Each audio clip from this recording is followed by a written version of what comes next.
This program airs statewide on California Public Television and is a California's Gold classic. Hi, I'm Huell, and right now I am standing in a place that is so peaceful and quiet and tranquil and beautiful. You see, we got a little running brook over here full of goldfish. There are flowering trees and plants all over the place and a beautifully well-manicured lawn. Just to look at it at first glance, you would never know that we are standing right now in the very middle of downtown Los Angeles. But that's where we are. This is Little Tokyo, a place that has been an important part of the fabric and texture of this city for well over 100 years now.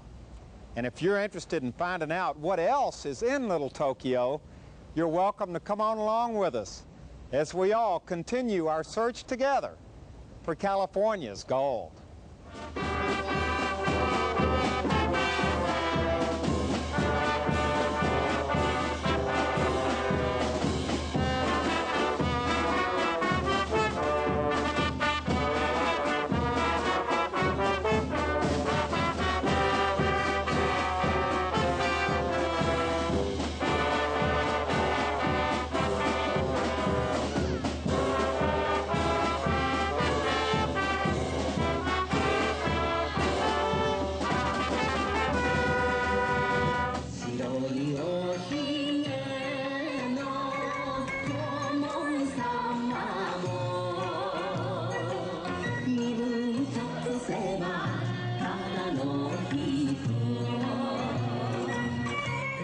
It's a celebration that's been held annually for over 50 years now, the Nisei Week Japanese Festival, and it all takes place in Little Tokyo, right in the heart of downtown LA. It's a festival that includes all kinds of cultural events, including the Nisei Week Parade. And for many of the people who come out for the events, this is much more than just another parade. Try to explain what the spirit of this afternoon feels like to the people who aren't here today.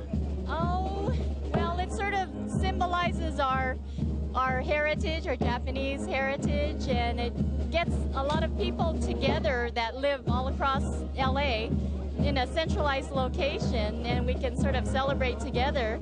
And we do it every year, and it's my father-in-law's store, so that's why we all congregate. You're standing out in front of the hardware store that belongs to your family. Well, yeah, so we sort of congregate here. What did it mean to you as a little girl to come down here for this week-long celebration? Oh, well, it was very exciting as a child, but moreover, I think it gave me a chance as a Japanese American to see some of my culture in action, be it the dancing, the music, the foods, the bazaar. It's a nice culmination and a nice statement about our culture. We're going to have to stop for a minute. That band is so loud I can't even hear myself think. And they're not playing a Japanese song either. No, they're not. Well, I guess that's part of it, though, isn't it? It is, because we're multicultural now in the United States, and the Japanese American community is changing as well. We have intercultural marriages now, and even if that is not the case, the younger generation is very Americanized, and so it's all part of our culture.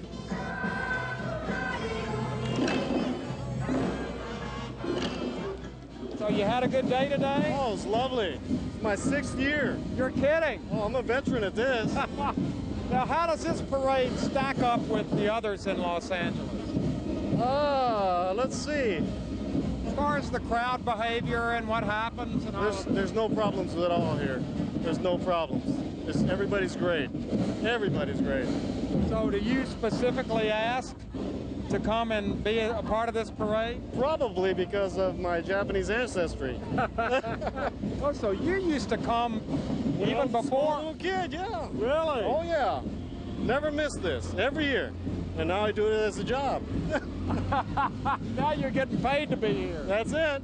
Well, I gotta go now. yeah, I know. He's on the payroll. Take care. He's got to go do his thing.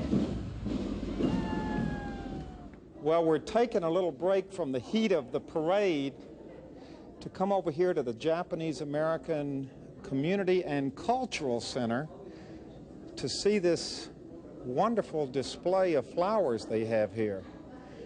They told us it was something to see, and it, from first look, it's something to see, all right. Now, this is the Ikenobo School. It's one of the oldest schools in Japan. It's some 500 more years. And they're very well known for their very traditional and classical style of arranging. And so, in very auspicious occasions, they use this very formal rikka. And now they have a more modern type of rikka, which is the one over there. Where is that? This one here. Ah, I see. So this is the traditional, and this is the modern.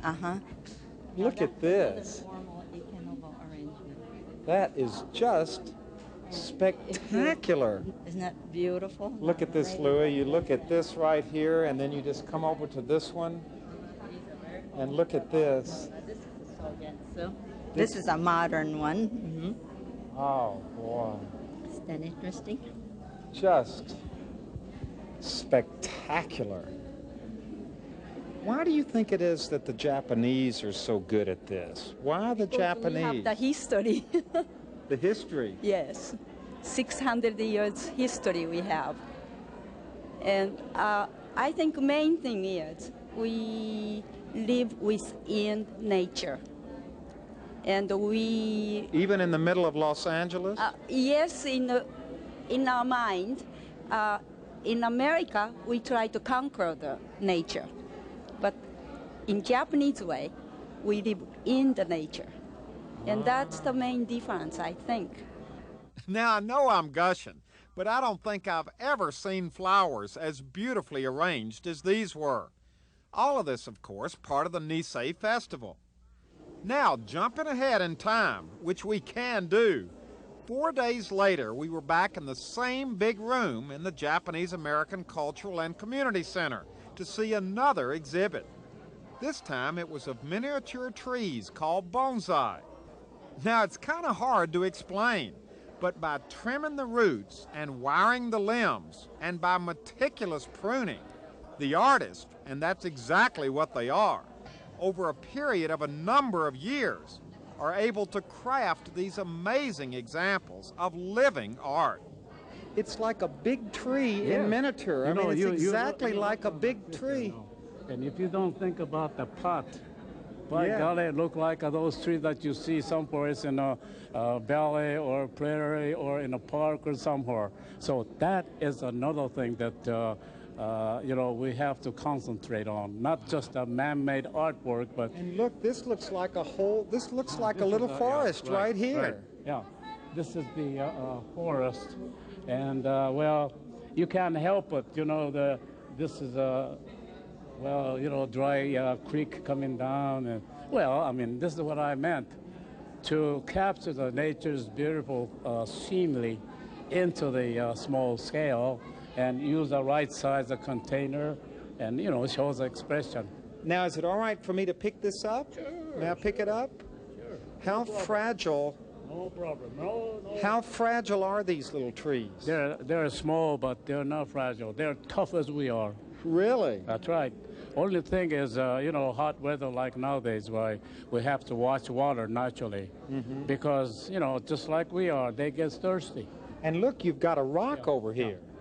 Now this is, we call it suiseki in Japanese, which translated as viewing stone. Viewing stone. Viewing stone. And you look at this here. What do you feel out of this? Just a stone, just a rock? No, you must feel something else. Much more than that. Yes. Of course. Well, this is what the nature's beauty or some kind of forms should be representing to this, but this is one of those very extreme advanced subject as a suiseki. Usually viewing stone is supposed to be representing a distant mountain, or sometime you have a tall dome and then you have a white streak coming down. Then we say that is a waterfall stone, and we have all kind of a different kind. Now this happened to be There's all kind of a subject classified on all kind. I'm not going to say everyone, but this is sort of abstract forms. The color, the brown color, gray color, and the line. Beautiful. And proportion and everything. It's just like a bird, beautiful bird singing. You don't know what they're singing. You don't know what they are, but they're beautiful. Yeah. That's sort of a philosophy of a viewing stone, too, you know. Now, what we saw at both the exhibitions of flower arrangements and bonsai were truly wonderful and artistic. But we were in for yet another treat outside, in the Japanese Village Plaza.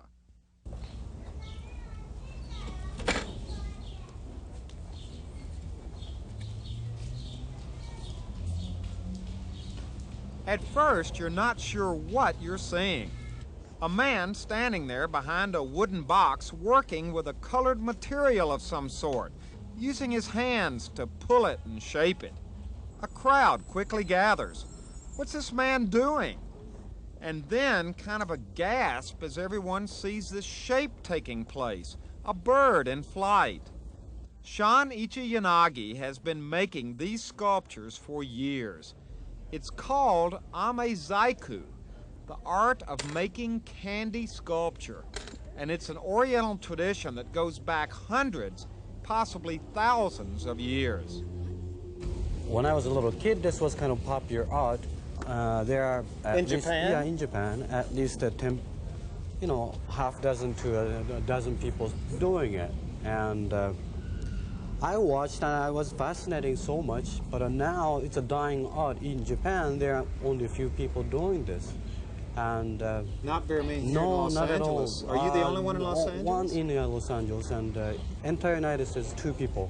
You're kidding. Another gentleman in Disney World, and myself over here on the West Coast. How does the fan work into this thing? They'll cool off just very quickly for the temperature, whatever I want this to be. And what is this you're putting on? Flour powder. Oh, flour. Uh-huh. Oh, okay. I have no idea what that looks like. It's still just, and then all of a sudden, it becomes a horse. That is amazing. What happens if you mess up? There's no definite form in art form, I believe. So I never make mistake. Oh, I see. It's Well, that's nice to know. What do you think about this, ladies? Oh, it's beautiful what he's doing. Have you ever seen anything like that before? First time. You think you could do something like that? No way. I didn't know that it was a candy. It's edible. Oh, yeah, you can eat it. It looks wax to me. Oh, no, you can eat it. You want to try one? Oh, sure. I assumed it was either wax or glass. Yeah. I had no idea it could possibly be sugar. I also had no idea he was going to be making one. It's beautiful. Yeah, because he's just starting with a glob of... With a glob. With a glob.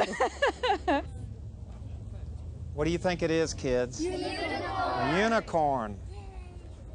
A red unicorn. It must give you a good feeling to do this and watch the wonder on people's faces as these figures develop. See, out of adults, I don't enjoy, not too much. I enjoy, yes, but out of kids, just irresistible. I just cannot stop making candy so I can make them happy. They put me like not a king, but some kind of master, like I was a little kid. I felt same way to this old candy. And now they look up to you. Uh-huh. So with the grace and finesse of a true artist, Shan Ichiyanagi is carrying on an ancient and quite wonderful Oriental tradition, sculpting heated sugar and corn syrup into candy figures of unicorns and dragons and birds, much to the delight of young and old alike.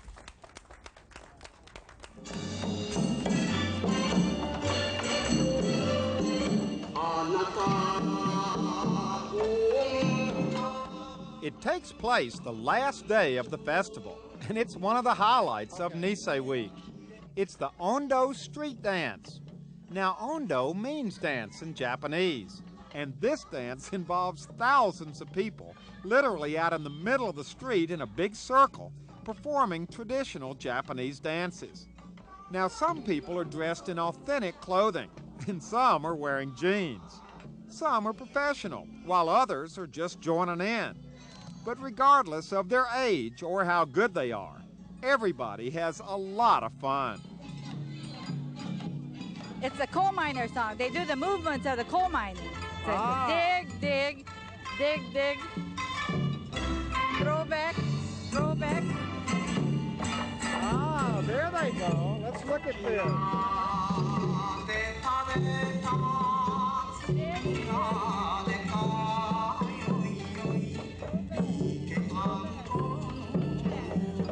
Where did you learn how to do this? From my teacher. I've been doing it since I was 6 years old. Really? Yeah. So is this something you wanted to do, to learn the traditional Japanese dances? It was pretty much my mom pushing me, but now I pretty much want to do it on my own. Just to keep in touch with my culture, I guess. Do many of your friends do this, your age? A couple of my friends do, yeah. So. Well, it looks like it's a lot of fun. Yeah, it's fun. You should join in.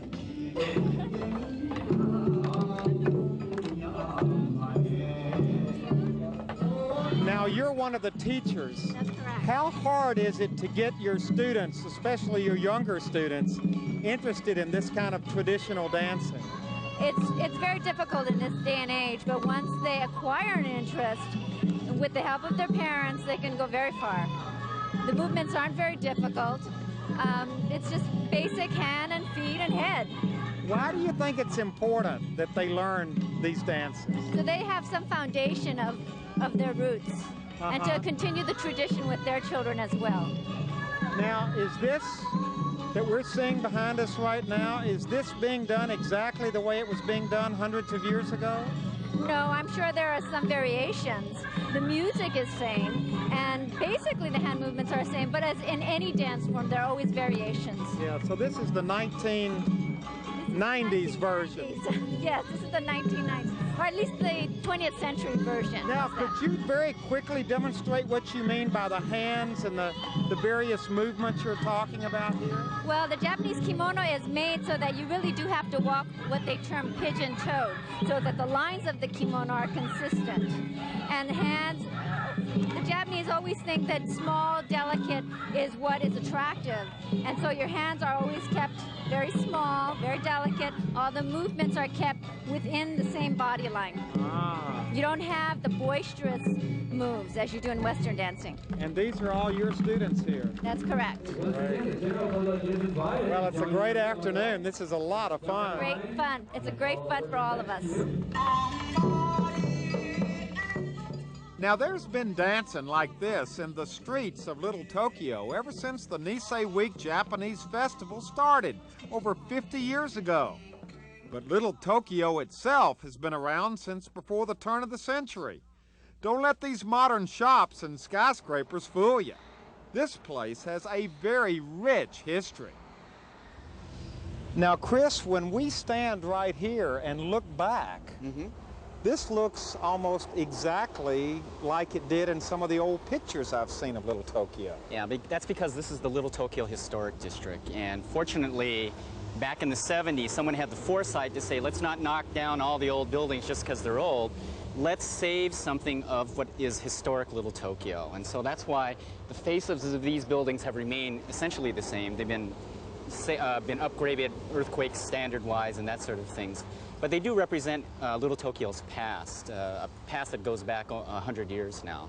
Now, over the years, well, first off, why was Little Tokyo started?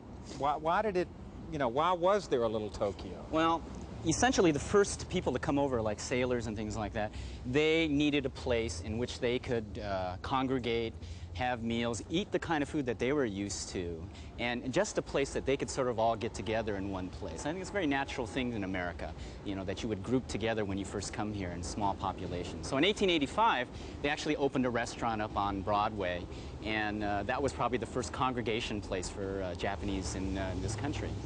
Little Tokyo then began to serve other needs as it got more mature and more people came in. The first newspaper opened up in 1903.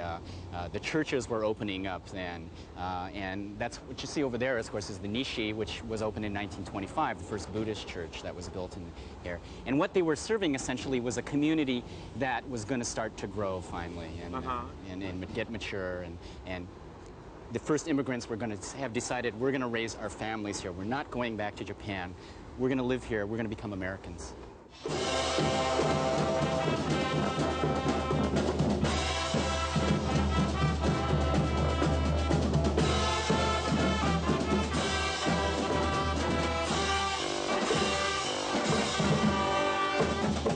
When the Drum and Bugle Corps of Scout Troop 379 perform, they're carrying on a proud Little Tokyo tradition.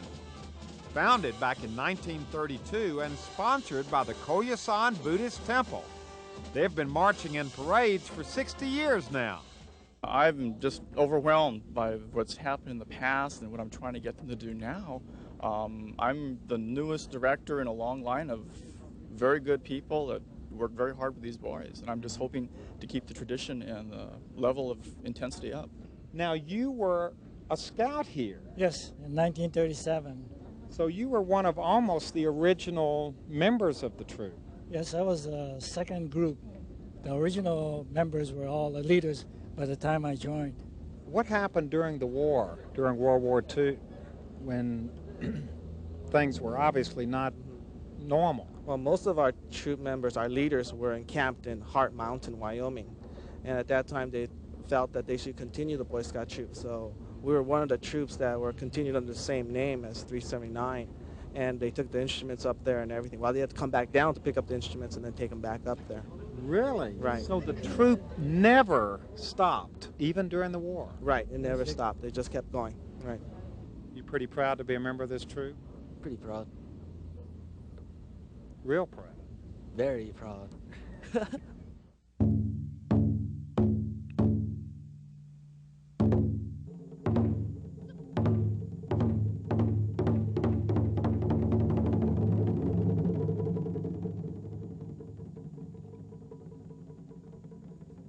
It's a distinctive sound, produced by a drum whose origins go back to ancient times, the Japanese taiko drum. And here at the Senshin Buddhist Temple, a group of musicians, members of Kanata Taiko, are playing on these drums like generations before them. The group is led by Los Angeles native Johnny Mori, who also plays taiko as part of the contemporary jazz group Hiroshima.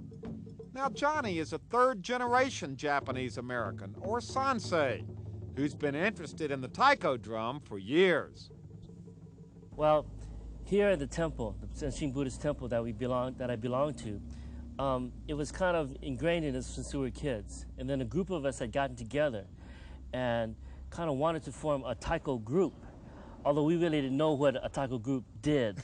You just wanted to form the group? Yeah, we wanted to do it as a group because each of us had taken turns performing on the taiko during the Japanese Buddhist festival known as Obon. And so we took turns playing. I would think growing up in Los Angeles that most young people would think of the taiko as a very traditional instrument. Is that correct? It would be because of the person that might be playing it. Which would mainly, their contact with it would be in a temple or through some traditional Japanese folk music. Right. So then they would think that you would have to be a traditional Japanese person to perform this. Right. So then they look at me where, you know, with long hair and stuff, and they go, wow, what is he doing, you know, but yet playing on traditional Japanese instruments. Well, what are you doing playing on this instrument? That's a good question. I've been trying to figure that out for the last 20 years myself. Can you do a little rock and roll on this thing for us? Well, yeah, just a little bit of it. So crass. Yeah, no. It's within me, and I do incorporate this in what do we do, but basically it's a regular little funk beat, right?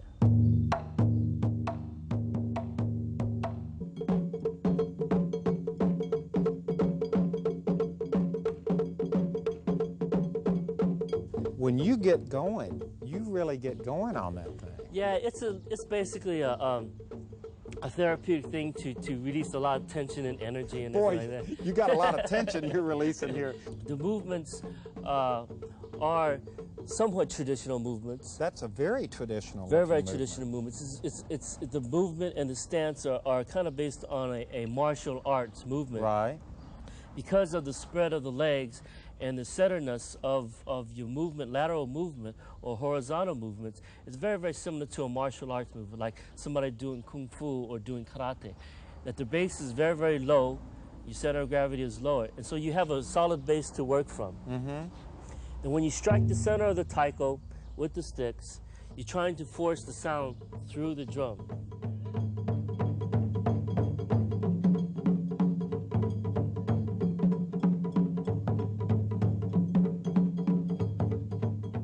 We've taken a lot of different cultures. Living in Los Angeles, we see many different kinds of cultures.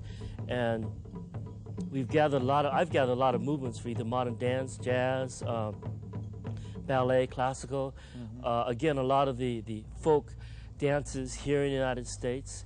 My favorite program that I usually watch on TV is Soul Train, and I get a lot of moves from watching Really? Soul Train. Oh yeah, right. And so that incorporated a lot of those moves into playing the taiko. When I play the taiko for people, I think it gives them great joy and it also gives me great joy. But it's something in terms of like, when they see me playing the taiko and I give an explanation about the taiko, I think it helped for me, and the reason why I do it to schools is because then it helps explain being Asian American or Japanese American in the United States, in which a lot of the images that they see either on TV or in the movies are just basically one-dimensional, either Charlie Chan or Susie Kwan or Susie Wong kind of images, right? And so this gives other cultures a chance to see what Japanese Americans are doing, but it also gives the Japanese American kids something hopefully that they can feel proud of. And this is their culture, and this is something that they hopefully can feel proud about.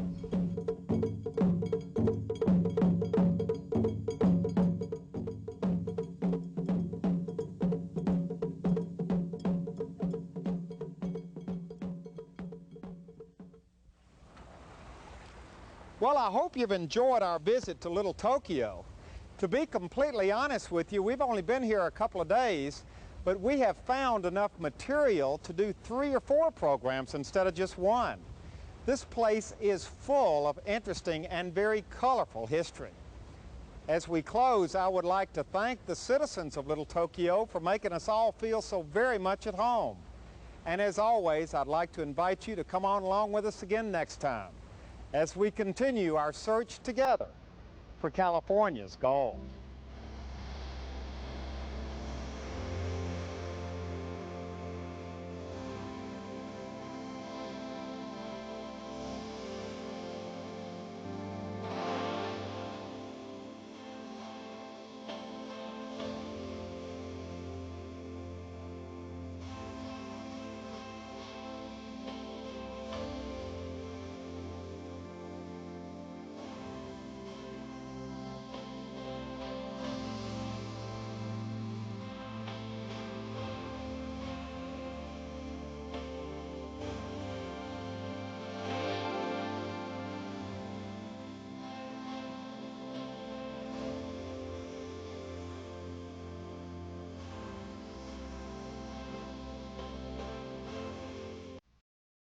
Well, hello everybody, I'm Huell Hauser, and I sure hope you enjoyed this adventure.